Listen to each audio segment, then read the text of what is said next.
Bueno, Eduardo Sartelli, ustedes lo conocen, varias veces lo hemos sacado en este programa, no todas las que quisiéramos, tenemos que decir la verdad, porque siempre las notas que hacemos resultan muy interesantes, pero ha salido varias veces. Él es docente de la Universidad de Buenos Aires y también de la Universidad de La Plata, es director del Centro de Estudios de Investigación en Ciencias Sociales y especialista en Historia Económica. Y hoy lo convocamos para consultarlo o para ver cómo él ve, valga la redundancia, que se está llevando adelante el plan de vacunación acá en la Argentina.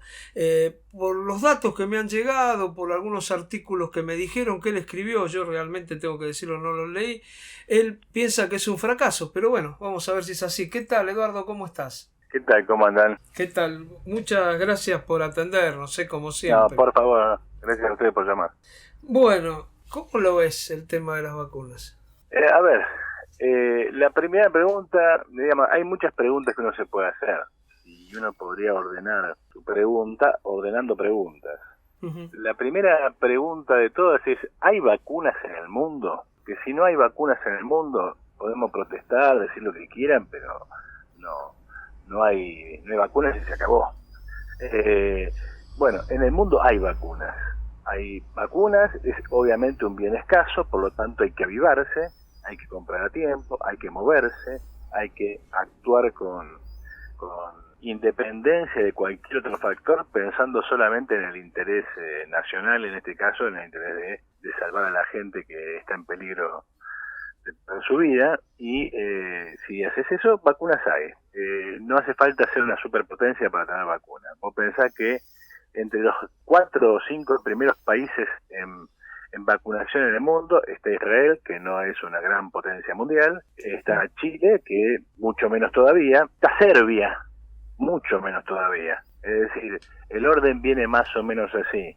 Israel, primero, después viene Reino Unido, después viene Chile, después viene Estados Unidos, después viene Serbia. Uh-huh. ¿Se entiende? Es decir, no hay que ser una hiperpotencia para esto. De hecho, hay países que son mucho más poderosos como que la Argentina y todavía no han empezado a vacunar, como Japón, o países como apenas el doble que la Argentina. Baste pensar que el Brasil de Bolsonaro va adelante de la Argentina en vacunación y que acaba de comprar 100 millones de dosis. No hay que ir tan lejos tampoco, porque la pregunta es, ¿por qué Uruguay arrancó 2 meses después que la Argentina y hoy lleva al doble de vacunados que la Argentina? Hoy Uruguay está vacunando más que Alemania. Alemania tiene 16,8, creo, la última cifra que vi hace una hora, y Uruguay tiene 16,9. ¿Sí? Uh-huh. Entonces, vacunas hay mucha oferta en cuanto a variedad ideológica y de tipo técnica, y todo el asunto es que vos primero te vives. Entonces la segunda pregunta es ¿por qué? Si hay vacunas con dificultades del hecho de que es un bien escaso, ¿por qué vos no tenés esas vacunas? Entonces la primera respuesta es, uno, no tenés plata. La vacunación en la Argentina sale más o menos entre 1.500 millones de dólares. Más o menos depende a quién le compres. Hay vacunas de $9, hay vacunas de $20. La 1.500 millones de dólares para un país como la Argentina es nada. La Argentina tiene un PBI de 500.000 millones de dólares, Claro. 1.500 millones de dólares, no mueve el avispero. El problema es que en el Banco Central vos tenés reservas pseudo líquidas, es decir, reservas que vos podés mover, pero en realidad no las podrías mover, virtualmente en 300, 400 millones de dólares. Ese es el primer punto. Si vos no tenés plata, te van a pedir el oro y el moro para venderte. ¿Por qué? Por una razón sencilla. ¿Por qué yo te voy a vender a vos que no tenés plata si le puedo vender a medio mundo que tiene plata? Claro. Que me está pidiendo la vacuna a gritos? Por otra parte, ¿por qué te voy a vender a vos que no tenés plata y que como pagador sos un desastre? Porque bueno, vos no tenés plata, pero sos un pagador responsable. Bueno, yo te hago un préstamo, te paga, por ahí te saco alguna cosa más, pero paga. Pero vos no tenés un solo peso y sos un pagador pésimo. Conclusión, ¿quién te va a vender y quién te va a vender a cuotas? La segunda razón por la cual vos no tenés vacunas es porque no te avivaste a tiempo. Todo el mundo empezó a negociar en mayo. y se lo tomó, en mayo del año pasado, y se lo tomó como un problema de seguridad nacional. Los tipos que idearon el plan de vacunación en Israel tomaron la información, la magnitud del problema, y pusieron a trabajar al Mossad. Al Mossad. ¿Qué quiere decir esto? Que es lógico, si yo estoy en Israel, lo primero que te diría es, esta pandemia me inutiliza el ejército. Si le llega a agarrar coronavirus a todos los israelíes de golpe, ¿qué pasa con Israel? Es obvio que voy a estar muy atento a eso como una cuestión de seguridad nacional. Claro. Ahora, no hace falta tener el Mossad para darse cuenta de que a cualquier país que le pega la pandemia de manera muy mal, va a tener un problema grave. De hecho, tan grave como lo que puede pasarle a Israel si se distrae 5 minutos en un contexto geopolítico como en el que está el hecho de que la Argentina acaba de ser amputada el 10% de su propiedad, de su producción, de su PBI. Entonces, los argentinos somos 10% más pobres en términos absolutos que a comienzos de la pandemia. Si eso no te parece grave, y si vos no te das cuenta de lo que significa eso, significa 50.000 millones de dólares calculando a precio de PBI. Eso que lo perdiste son más o menos es el ingreso fiscal de 3 o 4 cosechas.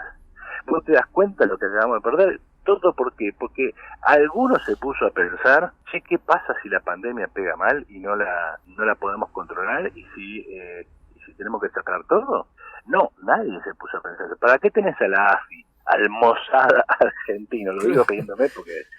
a los servicios, y los tenemos para ver qué está haciendo Sartel y otra gente. Ni siquiera eso, escuchame, para espiarle los llamados a la nata, que te dice lo que vos querés en público, para ver los Facebook, 86, claro, pero parecen, viste, los agentes de caos y control, viste, dejate de joder. Bueno, obviamente, ¿cuál es el problema? Es que vos no tenés estrategia. La Argentina no tiene vacunas porque es un transatlántico de lujo a la deriva, porque es un país que no tiene estrategia, porque su burguesía no sabe qué hacer y por lo tanto está a la merced de cualquier situación. Cría una clase dirigente que está calcada. O sea, ¿vos tenés idea de dónde carajo quiere ir Alberto Fernández? No tenés la más pálida idea. Ahora, ¿vos tenés idea de dónde quiere ir Cristina? Vamos a ir a Venezuela, vamos a ir mira, ojalá fuéramos a algún lado. Claro. La gente que dice que Cristina se radicalice, que nos lleva a un modelo del país, a China, ojalá nos llevara a ser como China. Por lo menos tendríamos un rumbo, pero esto no va para ningún lado. Entonces, no tenés vacuna porque no tenés plata y estás a la deriva. Al presidente existente no solo no se le permite hacer nada, sino que él no sabía qué hacer, y la vicepresidenta lo único que tiene en la cabeza es zafar de la cárcel. Punto, no hay otro. Entonces, vos no tenés disculpame, te redondeo. Sí. Vos, entonces, ¿por qué no tenés vacuna? Por estas 2 razones. Ahora, la otra cuestión es, ¿estás vacunando bien lo poco que tenés? No, porque vos tomaste decisiones equivocadas. Vos le compraste a un farabute del Medio Oeste. ¿Viste esas escenas del Medio Oeste norteamericano donde el tipo vende Nuca Romato, vende tónico para el cabello?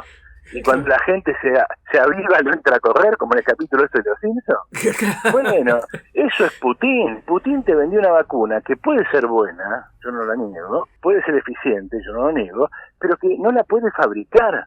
Y le vendió a todo el mundo, ¿entendés? Entonces, te asociaste con un tipo poco serio. Pero además, te asociaste con los chinos. Los chinos no te van a hacer a vos ningún favor. A ver, es interesante lo que acaba de revelar Conadamón en La Nación hace poco. ¿Qué reveló Conadamón? Conadamón reveló que la Argentina le ofreció comprarle a China 1.100 millones el equivalente a 1.100 millones de dólares en vacunas chinas, pagándole con el swap chino que la Argentina tiene para pagar importaciones chinas. Claro. Y los chinos dijeron, no, $100 no te doy nada. Pero escúchame, si nosotros los chinos les entregamos la construcción de 2 represas inútiles, la Zepernik y la Néstor Kirchner ahí en el río Santa Cruz, que en el listado del Ministerio de Obras Públicas aparece como la 10ª prioridad del sistema hidroeléctrico. O sea, hay 10 cosas antes que eso. le regalamos una base militar, le regalamos la negociación de la hidrovía para que quede prácticamente en sus manos, nos ofrecemos a criarle los chanchos que ellos comen, nos ofrecemos a comprarle llave en mano centrales nucleares que nosotros podemos fabricar, y así todo no te largan nada. Entonces vos te das cuenta que esto se parece mucho a cuando Galtieri creyó que iba a las Malvinas y que los yanquis, en vez de apoyar a la Inglaterra de Margaret Thatcher, los iban a apoyar a ellos, porque ellos habían hecho algún trabajito sucio para Estados Unidos en Centroamérica. O sea, carecen de toda perspectiva geopolítica seria. ¿Entendés? Entonces, claro, vos te casaste con quien no te tenías que casar. Y encima después te casaste con un pirata de la burguesía nacional, con Hugo Sigman. ¿Qué es Hugo Sigman? Es un tipo que compra vacunas vencidas. El tipo amasó un imperio comprando remedios que ya vencieron, cuya patente ya venció. Y por lo tanto el tipo se encarga de seguirlo fabricando y venderlo. ¿Sí? Y lo asociaste con la Universidad de Oxford, se armó un negocio y claro, ahí está. Si te falla la vacuna de Oxford, si te deja colgado Putin, y los chinos hacen lo que hace cualquier comerciante, si hay plata, vacuna, si no, no, entonces te moriste, y eso es lo que está pasando. Es decir, en esta incapacidad para pensar con tu cabeza y tener una estrategia propia y sacar la cuenta, guarda que si no tengo la vacuna, esto se va al carajo, en vez de pensar esto, hiciste un negocito, el negocito de Cristina, el negocito de Alberto, ¿entendés? Y te perdiste de negociar con los que había que negociar. Vos fíjate que los chilenos, que Piñera, o sea, no es un zurrito Piñera Claro. vacunó a medio país con la vacuna china. Claro. Entonces, a ver, si tenés todo de frente, tenés que manejar un país.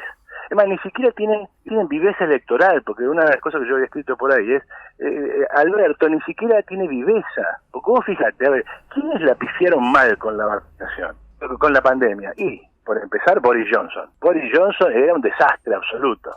Es más, todo el Brexit estaba pendiente de esto. ¿Por qué? Porque ves Europa seria e Inglaterra en manos de Steve Feliz, que yo qué sé cuánto. ¿Qué entendió Boris Johnson? Boris Johnson entendió que la vacuna era una segunda oportunidad. Que es lo que yo escribí, declaré en una columna que tengo en Frecuencia Cero a principio de año. La vacuna y la economía van a determinar tus otras elecciones. Claro. Vacunás mal, perdiste. ¿Por qué? Porque si vos vacunás bien y a esta altura del año tenés un 20, un 30% de la población vacunada, un 15%, y la gente ve que esto va para adelante, ¿no te ves que se va a acordar del año que se comió adentro? ¿Qué Claro. va a pensar? Va a pensar, esto, bueno, Alberto nos saca finalmente, pero ni siquiera salió eso. Ahora, Eduardo, ¿no te parece, de cualquier forma, porque vos estás planteando un panorama que realmente es muy complejo, porque estamos hablando de un vendedor de autos usados como es el Putin, estamos hablando de los chinos que sabemos que con nosotros, es más, yo hasta pensaría que hoy es el imperialismo dominante, el chino, ¿no? Acá les hemos entregado cantidad de cosas y van a seguir viniendo por más. Por otro lado tenés a un Hugo Sigman que bueno, vos lo decías, vendedor de vacunas vencidas, sabemos todo las relaciones que tiene él con el poder y con el kirchnerismo, pero en el caso de Alberto, ¿vos no pensás que justamente uno de los problemas es que él subordina la salud a sus apetencias electorales? Y yo te diría que ojalá fuera así. Porque vos pensás que, vos realmente crees que él tiene alguna apetencia de algo a esta altura del partido. Yo soy uno de los que pensó que Alberto, que siempre fue un pirata y que nunca tuvo problema en traicionar, iba a ser el primer traidor de la Argentina. Claro. Y esta vez iba a traicionar por algo grande. O sea, que iba a ser la gran Néstor. ¿Vos viste que hiciera algo parecido a eso?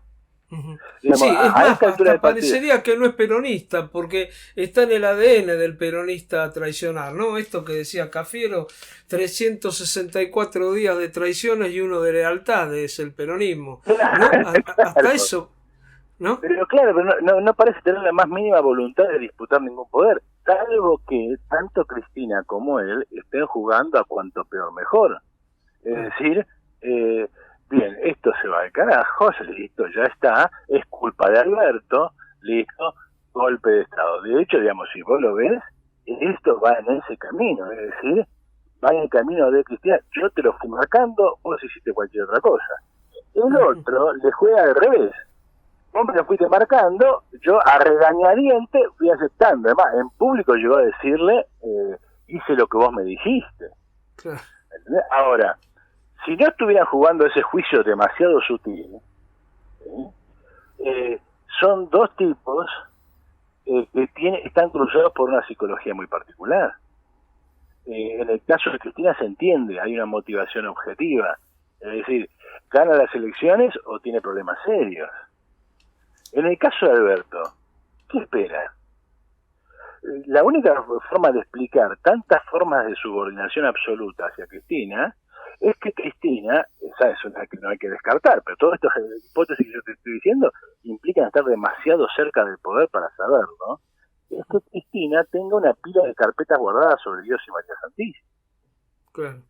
¿Entendés? Entonces, digamos, a ver, Milani le armó un conjunto de carpetitas interesantes. La pregunta es, ¿será que tiene tanta carpeta de tanta gente? Si no, no se entiende. ¿Cómo entiendes la humillación de Scioli? ¿Cómo entiendes las humillaciones de Alberto? Es difícil. Ahora, sea cual sea de la contextura psicológica de todo esto, al día de hoy lo que están haciendo lleva a un triunfo de la oposición aterrador en octubre. No te quepa la menor duda. ¿A cómo va? Esto va al retorno de Macri. A ver, Macri saca un libro que, digamos, vale sus buenos 1.600 mangos. O sea, no está regalado. Y es tendencia en ventas igual que el de Cristina. Y el tipo habla como si hace un año no nos hubiese calambre. ¿Entendés? Ahora, bueno, está claro. Es más, le está metiendo epopeya, cosa que Macri no tenía. Hicimos el primer tiempo, experimentá esto. La estrategia de Macri es la gran Melconian, que no salió. ¿Cuál era la gran Melconian? No sé si vos te acordás que un año antes de que termine que Macri gane las elecciones, sí. La sensación era que Cristina se caía en cualquier momento. Melconian salió a señalar que no había que apurar la cosa. No, hay que dejar que la bomba les estalle a ellos. ¿Cuál es la gran genialidad económica de Kicillof? No es ni su supuesto conocimiento del keynesianismo, ni su capacidad estratégica, porque no tiene ninguna de esas cosas. La gran eficiencia de Kicillof fue saber rascar al fondo toda la soya que pudo y llegar a octubre. ¿Entendés? Entonces, claro, llegaste a octubre, le dejaste la bomba a Macri. Macri, como ya hemos explicado muchas veces, enfrió esa bomba con 100.000 millones de dólares de deuda y la pasó. Se mandó un ajuste en el medio, lo que le costó las elecciones. No, básicamente la bomba llegó más o menos intacta, porque tenés un problema de la deuda gigantesco ahora. Bueno, claro, porque Macri tuvo el margen entre el 16 y el 17 que lo pudo llevar cómodamente, por eso ganó las elecciones del medio término, ¿no? Por el medio término se mandó una elección. Y la elección del medio término fue mejor que la de Alfonsín, cuando Alfonsín cubrió de radicalismo toda la República del 85. Claro. Que fue un verdadero mazazo amarillo, no sé si te acordás de ese mapa. Sí, un poco de azul arriba, un poco de azul abajo, y la franja del medio todo amarilla, la remedia de Boca. Bueno, ahora, Macri terminó mal. ¿No? Y se mandó un ajuste de un año y medio, que no lo supo plantear por falta de viveza a tiempo, y bueno, perdió pero sacó el 40%. Claro. Bien, ahora, ese tipo acaba de asomar la cabeza otra vez. La pregunta es, ¿qué tan mal les tiene que estar diciendo a la gente para que ese tipo pueda caminar por la calle? Entonces, cuando vos ves el ajuste de Alberto, a ver, por la 10ª parte de lo que Alberto le bajó el sueldo a los obreros, incluso nominalmente con el acuerdo de los sindicatos, López Murphy fue eyectado de la silla de ministro cuando dijo, voy a bajarle un 20, un 15, un 20% a los empleados estatales. Claro, Bueno. Y el 13% a las jubilaciones que eran mayores a $1.000, ¿no? Claro, vos pensás ahora el guadañazo que le pegó Fernández a todas las jubilaciones. Claro, empezando a las más bajas, claro. Claro, pero además con una fórmula que, digamos, a todas luces vista, era peor que la fórmula de Macri. O sea, bueno, todo eso tiene un costo político y lo va a tener en octubre. Y si esto sigue así, bueno, vamos a ir viendo eso. La discusión es qué va a pasar en octubre si pierde, efectivamente, como yo pienso, el Frente de Todos. Ahora, hay señas de que se empieza sí. a dividir. Vos fíjate cómo se abrió Massa y cómo se muestra esto de que empieza a fracturarse el frente, no solamente por la discusión Alberto-Cristina. Parece que nadie se dio cuenta, pero acá Massa no solo volvió a cortarse solo, sino que hizo una fantástica campaña publicitaria de sí mismo, restándole plata a Alberto y contra Guzmán con el tema del impuesto a la riqueza, que es mezquino, porque, digamos, cuando vos sacás la cuenta, no es demasiado lo que se ahorra. Y además, con el impuesto a las ganancias, ¿no? Claro, el impuesto a las ganancias. Sí. Ahora, lo hizo él. O sea, él le dicta la política impositiva al presidente y la extracción de lo que le importa a Cristina. Entonces, claro, en un comienzo de sálvese quien pueda. claro. Entonces, Ahora, sí. Eduardo, para redondear un poco esta charla que estamos teniendo, porque tocamos el tema de las vacunas. Por lo que vos decís, lo dijiste a la pasada, es decir, está jugado totalmente el futuro de Alberto Fernández a las vacunas, ¿no? Lo que vos pensás es eso. ¿Cómo está? Sí. ¿Alcanza solamente eso? Digo, por un ajuste que recordemos que el ajuste empezó el 10 de diciembre, cuando asumió, porque el ajuste, por ejemplo, a los jubilados fue antes de la pandemia, el ajuste a los sueldos fue antes de la pandemia, después la pandemia le vino como a anillo al dedo para decir, bueno, por culpa de la pandemia fue todo esto, pero todos sabemos que no era así. ¿Le alcanza con solo eso? Y no puede haber otra oposición que no sea la de Macri, esas dos cosas para cerrar. La primera cuestión, ¿le alcanza? Bueno, mirá, de acá a octubre faltan 6 meses, en la Argentina de hoy es un universo, ¿sí? Uh-huh.